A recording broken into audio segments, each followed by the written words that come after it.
Commander Vectors slammed 3 of his 4 fists onto the obsidian table, creating a sound that echoed through the High Council chamber like thunder in a cave. The Corellian war leader's crimson scales rippled with barely contained fury, and his secondary mouths clicked in agitation. "This is an insult," he roared, his voice reverberating off the vaulted ceiling. "The humans dare to resist us? They dare to fight back against the Corellian dominion?" The council chamber itself was a monument to intimidation, carved from a single massive asteroid. Its walls were embedded with the skulls of 1,000 conquered species. Bioluminescent fungi cast an eerie blue glow across the proceedings, while the floor, polished to a mirror shine, reflected the 7 council members in twisted, distorted angles. It was designed to make visitors feel small, insignificant, crushed by the weight of Corellian superiority. Chancellor Morphix, a gelatinous being who occupied a specialized containment throne, rippled with what might have been amused detachment. Her translator device crackled to life. "Commander, please, your theatrics are noted but unnecessary. The humans are insects, and annoying insects, certainly, but insects nonetheless." "Insects that destroyed 3 of our battle cruisers?" Vectors snapped back, his tail lashing behind him. "Insects that somehow turned our own weapons against us? Insects that laugh, actually laugh when we issue surrender demands?" Sitting to Morphix's left, High Priest Joker folded his 6 arms in a gesture of contemplation. The elderly Victorian's face tentacles quivered as he spoke, his voice a low rumble that seemed to come from everywhere and nowhere at once. "The human problem requires a solution that demonstrates our superiority. We must remind the galaxy why the Corellian dominion is feared." "Agreed," chimed in Ambassador Reed, whose insectoid features twitched with anticipation. Her compound eyes refracted the chamber's light into 1,000 tiny points. "But what message do we send? Destruction is too quick, too merciful. These primates need to understand fear before they understand death." Vectors allowed himself a predatory grin, revealing rows of serrated teeth. "Which is why I brought a gift to today's session." He gestured to the guards stationed at the chamber's entrance. "Bring in the cargo." The massive doors groaned open, and 2 hulking Corellian soldiers entered, dragging a containment pod between them. Inside, visible through the transparent aluminum shell, sat a small human child, a female, Vectors remembered the intelligence briefings correctly, perhaps 8 or 9 solar cycles old, with brown hair pulled into 2 side configurations that their research called pigtails, and wearing some sort of colorful garment decorated with images of Earth animals. The council members leaned forward with interest. "A juvenile?" Morphix's gelatinous form pulsed with confusion. "Commander, I fail to see how this helps our situation." "This," Vectors said, circling the pod like a shark around wounded prey, "was captured during a raid on the human colony of New Terra. Their military fought to protect the evacuation ships, and this little creature was left behind in the chaos. The humans sent 17, count them, 17 rescue attempts to retrieve her. They lost 4 ships and approximately 300 soldiers trying to get her back. That got everyone's attention." High Priest Joker's face tentacles stopped moving entirely, a sign of deep thought among his species. "Fascinating," the priest murmured. "They value their young to an irrational degree." "More than irrational," Vectors continued, his confidence growing.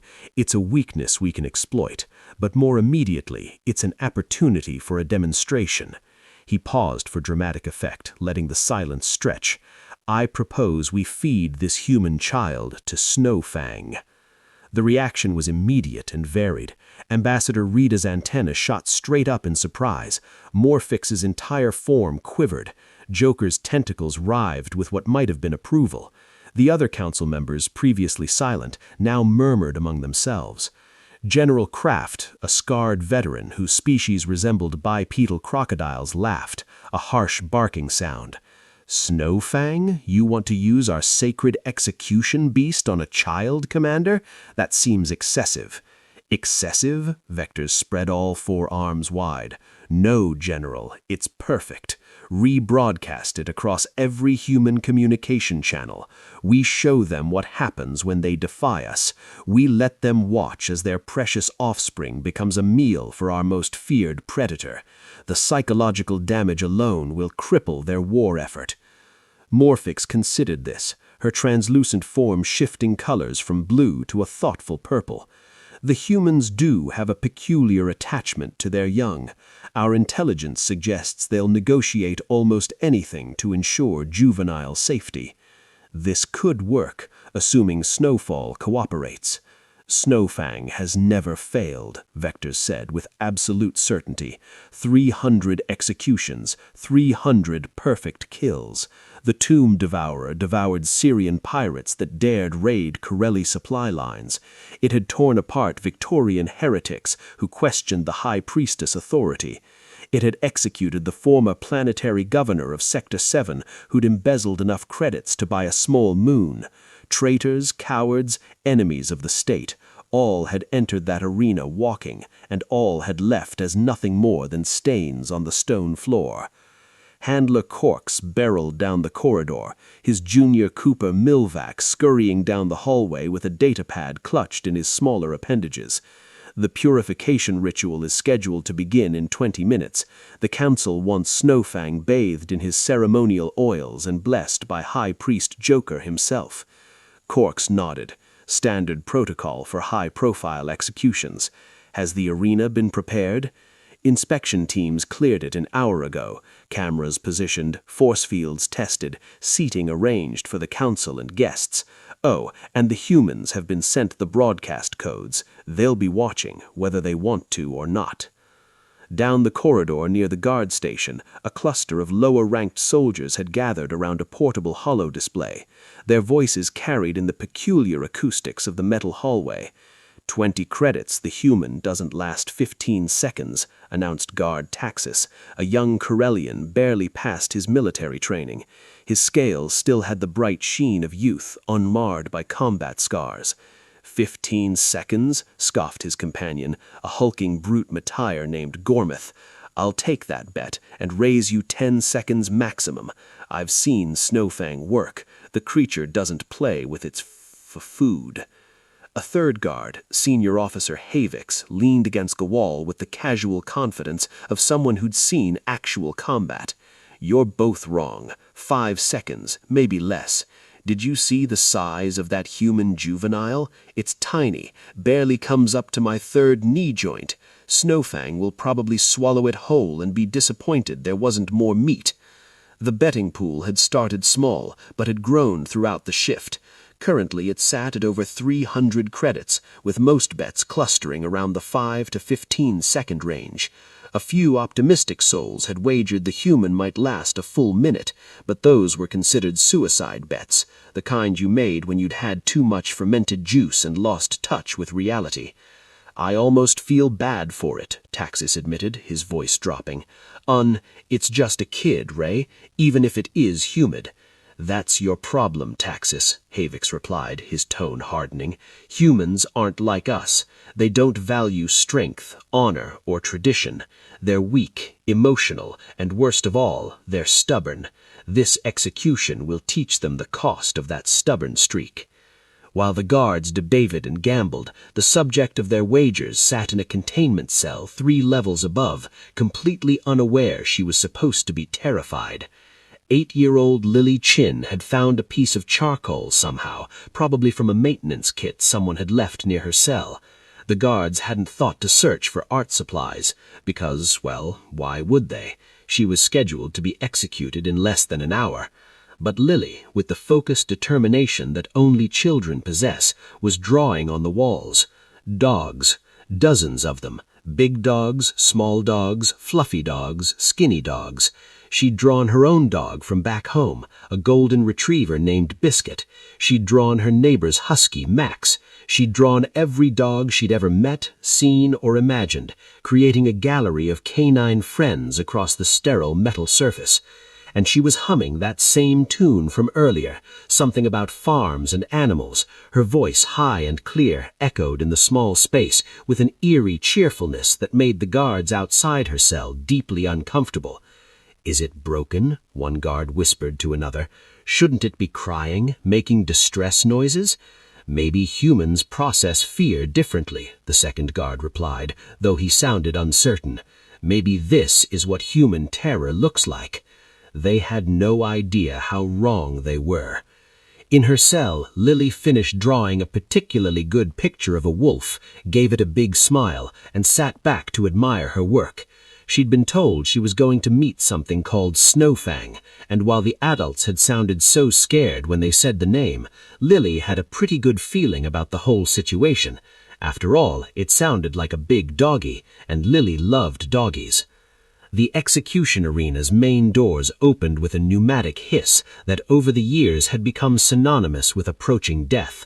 The sound alone had made hardened warriors weep, had caused... Snowfang heard the approaching footsteps, heard the aggressive tones, saw armed figures moving toward the small creature that smelled like pack, like friend, like the first one who'd ever touched it with kindness instead of shock prods and training pain. The wolf's eyes snapped open and the playful creature vanished. In its place was 300 kills of experience and every ounce of protective instinct the devolution had provided. Snowfang flipped to its feet in one fluid motion, placing itself between Lily and the approaching guards. Its lips pulled back in a snarl that made its earlier growl sound like a lullaby. The hackles along its spine rose like a wall of night, and the sound that came from its throat was a promise of violence so pure and primal that all 4 guards froze mid-step. "Good boy," Lily said from behind the wolf, completely missing the danger. "Protect mode. This get did that too when the mailman came. You're such a good guard dog." The lead guard raised his weapon, and Snowfang lunged. The lead guard didn't die, but only because Commander Vectors activated the emergency force fields with half a second to spare. Snowfang slammed into the shimmering barrier with enough force to crack 3 teeth and leave a dent in the Region Force energy matrix. The wolf rebounded, positioning itself back in front of Lily, still snarling, still ready to tear apart anything that threatened its new pack member.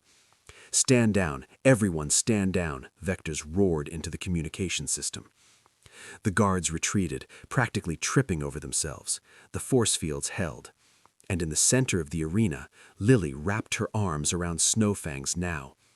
"It's okay, Moon Pie. They're not going to hurt us. You're such a good protector. Yes, you are, Moon Pie, my brave Moon Putt." In the observation gallery, dead silence greeted this announcement. "Moon Pie?" General Kraft repeated, his voice hollow. "She named it Moon Pie? Our 300-kill execution beast," Morphic said slowly, her form a sickly gray color, "is now called Moon Pie?" The council tried to remove Lily from the arena. That lasted about 30 seconds before Moon Pie, made it abundantly clear that anyone attempting to separate him from the small human would be separated from their limbs instead. When they tried to sedate the wolf remotely, Lily cried, actual tears streaming down her face, begging them not to hurt her new friend. The sight of those tears seemed to enrage the beast further.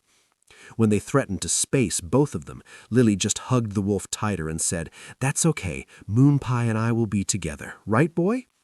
Moon Pie licked her face with a tongue the size of a dinner plate.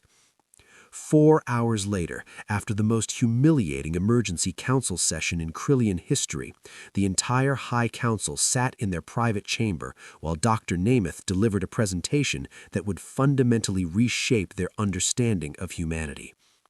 "Let me be very clear," the xenobiologist began, her eye stalks fixed on each council member in turn. "We didn't just fail today, we revealed a catastrophic gap in our intelligence gathering. Humans are not simply aggressive primates with advanced technology. They are the galaxy's most accomplished predator manipulators." She pulled up historical data from Earth, images scrolling past faster than most species could process. Dogs, domesticated from wolves approximately 40,000 years ago. Humans took apex predators and turned them into companions, workers, and family members. There are now over 300 distinct breeds, each designed for specific purposes. But it doesn't stop out there, Dr. Namath continued, her voice taking on an almost frantic edge. Cats, small ambush predators with retractable claws and hunting instincts. Humans domesticated them. They live in human homes, sleep in human beds. Humans post images of them on their communication networks and call them cute. Ambassador Vroot's antenna dropped further with each revelation. Horses, large prey animals that should see humans as predators, domesticated for transportation and companionship. Ferrets, literal weasels, carnivorous tube-shaped murder machines. Humans keep them as pets and dress them in tiny costumes. Rabbits, chickens, pigs, even some humans keep reptiles as companions, species that don't even have the brain structures necessary for traditional bonding. High Priestess Joker raised one trembling hand. Surely there are limits. Surely humans fear fearsome predators. Dr. Namath pulled up a video file. This is from Earth's information networks, a human child approximately Lily's age attempting to pet a wild bear. The parent had to physically restrain the child. Here's another, a human teenager trying to befriend a crocodile. Another human swimming with creatures called sharks, apex oceanic predators with rows of serrated teeth. She paused, letting that sink in. Humans have a documented phenomenon they call forbidden boop, where they feel an overwhelming urge to touch dangerous animals. They have a saying, if I cannot pet it, what is the point of existence? They say this about venomous spiders, about predatory lizards, about anything with fur, scales, or feathers. This is madness, Vectus muttered. This is collective species insanity. This is strategy, Dr. Namath corrected sharply, because here's what you're not understanding. Every species humans domesticated didn't just become tame, they became weapons. War dogs, guard dogs, tracking dogs. Horses carry human warriors into battle. Cats control vermin in human agricultural systems. Even their companions serve military purposes. She zoomed in on Lily, still in the arena with Moonpie, both visible on the security feeds. That child didn't just make a friend today, she neutralized our most effective execution method. She turned our way weapon against us, and she did it without training, without technology, with nothing but instinct passed down for 40,000 years of human-canine partnership. General Kraft stood abruptly. Then we separate them immediately, kill the beast if necessary. Until the humans what, exactly? Morphix interjected, her form flickering during fear. That we tried to execute their child, failed, and then killed the animal she bonded with. Do you want a war we cannot win? Because that's how you get a war we cannot win. The humans sent 17 rescue missions for this one child, Dr. Namath reminded them. 17. They lost 300 soldiers trying to retrieve her. What do you think they'll do if we harm her now, especially after this footage inevitably leaks? The room fell silent as the implications crashed over them like a wave. We've been approaching humans wrong, Chancellor Morphix said finally. We thought their weakness was attachment to their young.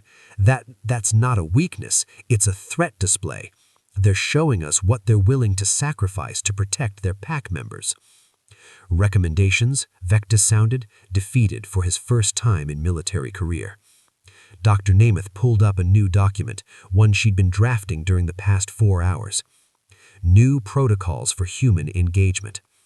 First, never under any circumstances threaten human children, not as hostages, not as leverage, not even as hypotheticals in negotiations. Second, never assume a human cannot or will not befriend a predatory species. Third, update all threat assessments. Humans aren't dangerous because of their weapons. They're dangerous because they can turn our weapons into their allies. She looked directly at Vectors. Commander, you thought you were executing a child to demonstrate power. Instead, you demonstrated that humans can walk into our most secure facility and recruit our assets with nothing but kindness and snacks. Do you understand how that looks to the rest of the galaxy?"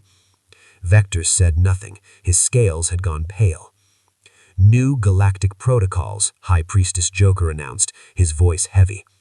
"Humans are to be classified as Category Apex diplomatic threats. All species are advised, do not threaten their young, do not test their bonds, and for the love of all that's logical in this universe, do not introduce them to your predators unless you're prepared to lose those predators." "What do we do about the girl and the wolf?" Ambassador Vroots asked quietly. Everyone looked at the security feed.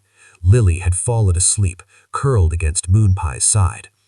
The massive white wolf was awake, alert, those pale eyes watching everything and everyone, still a predator, still dangerous, but now loyal to something other than the Krillian Dominion. Dr. Namath approached, her eye stalks angled sympathetically. "You know what the worst part is, Commander? Enlighten me. We thought we were testing the human, seeing if she'd break, if she'd beg, if she'd show us that humanity had limits." The xenobiologist gestured at the screen, "But looking at this now, at everything that's happened, I can't help but wonder." "Wonder what?" "We showed her exactly how we punish our enemies, and she turned it into a friendship, a symbol of legend that's spreading across the galaxy." She pulled up one final image, a child's drawing that Lily had made, showing herself and Moonpie surrounded by dozens of different alien species, all smiling, all holding hands or tentacles or appendages. Who was training whom, Commander? Were we showing her the cost of defying us, or was she showing the entire galaxy that humans can walk into your darkest places and make friends